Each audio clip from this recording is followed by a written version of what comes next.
Hello guys, this is the first deck profile on the Outer Circle channel. I will representing Chimera, Fiendsmith with the new Buio and Mutiny cards. So let's go.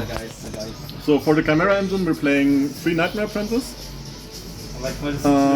Card is really good. The only problem I have with the card is that it plays into draw quite a bit. So most of the time you don't, if you have something else to start with, I don't start with this, but card is insane. We play 3 Kotal, same thing, plays into draw, but it's still just really good because it searches the entire engine. We play 3 Gazelle, it's the best starter because it plays quite well around draw, because it gets to fusion immediately. We play 2 Mirror Swords Knight, because it's way worse than most of the other starters and you want to search at the end of the combo Mirror Swords Knight. And we play 1 Baphomet for the Mirror Swords Knight because we only access it at the end of the combo. Last card is Diabels.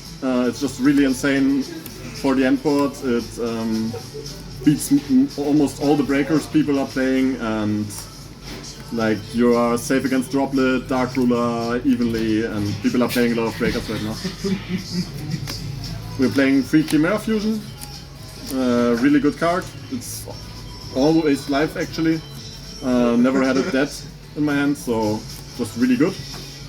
And being able to dodge is really nice. The bridge to Fiendsmith is Necrom and Dusted Gold. You just send it off of Baphomet and then go into Fiendsmith. Play 3 Engraver. Really good extender. Just no reason to not play 3. Plays into draw a little bit, but you can get it into graveyard not just by searching but also by fusing it away. It almost never is bad. Play 1 Lacrima and the Lurry, as well as the Tract. So then we play the Edge Imp engine. We play 2 Edge Imp, 2 Poly, 2 Patchwork. It's just really good to have more access to polymerizations and fusions, because if you can access Baphomet, you can always combo, because you can then access the Necrom and the Dusted Gold line, and you can always combo with Fiendsmith even if you're under draw, and it plays around a lot of hand traps really well and into boards pretty well. So then we play 1 Buio, 1 Mutiny. The card is really insane. It shuffles cards from the grave back to fuse, so you can refill your extra deck quite a lot with this. Also it adds itself back by discarding Fiend, which also triggers Necrocrypt for a draw. And Buio just adds the card if it's sent to the graveyard, and you have like Baphomet or Aerial Eater to send it to the graveyard. Then we play 1 Shavara. Buio is not convinced that this card is necessary because he thinks it's really bad to play the Unchained in the extra deck because he thinks the spaces could be used better. It's been more and it's an extra brick. But yeah. I like the card a lot. It gives you a lot of extra push if you can go Yama after a lot of the combo, and it just... I never felt bad having it.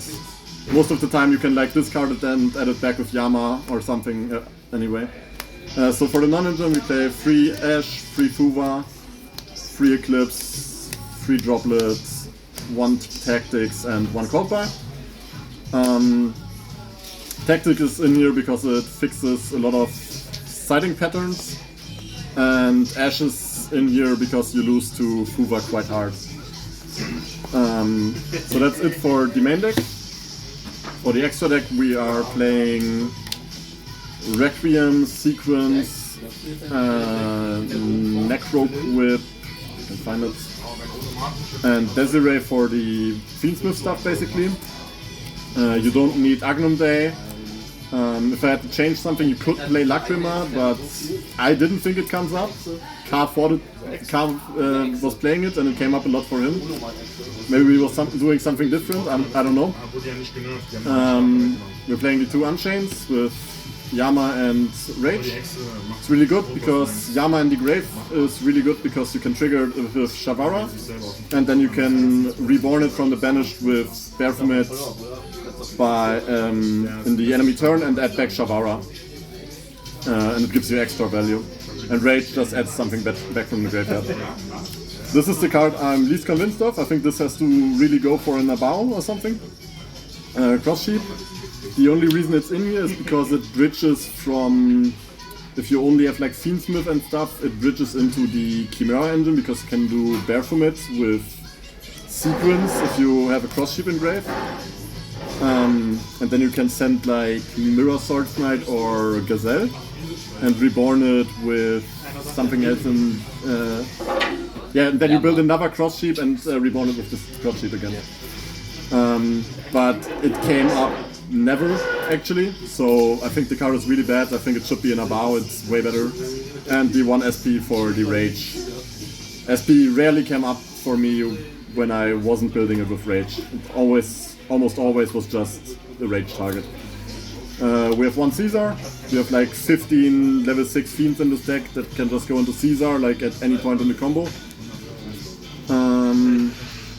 The Chimera fusions, 1 Chimera, 1 Baphomet. Then the generic Fiend fusions, 1 Duke of the Mice, 1 Aerialita.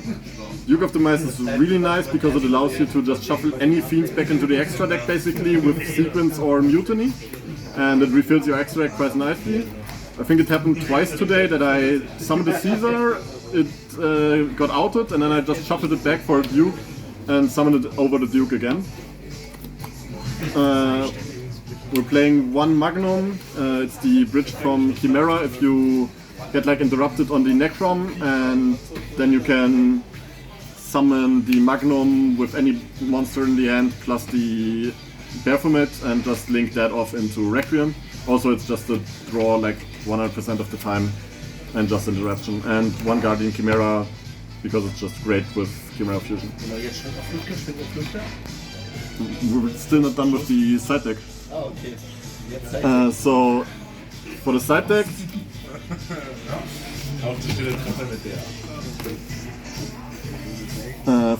we're playing free Droll.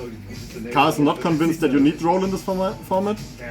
I think it was almost always when I decided that it was good, and I cited it quite a lot.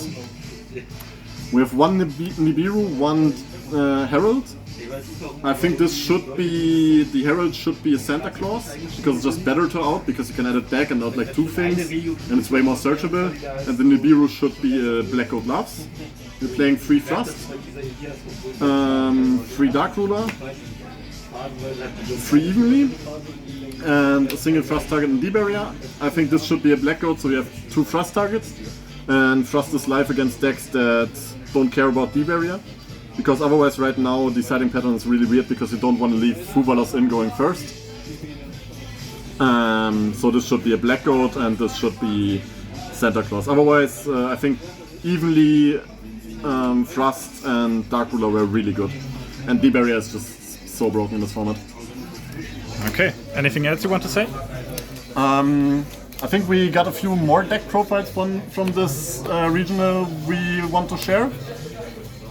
So look out for those on the channel, and well, I think there's a lot more regionals as well as YCSs to come, so look out for deck profiles after those.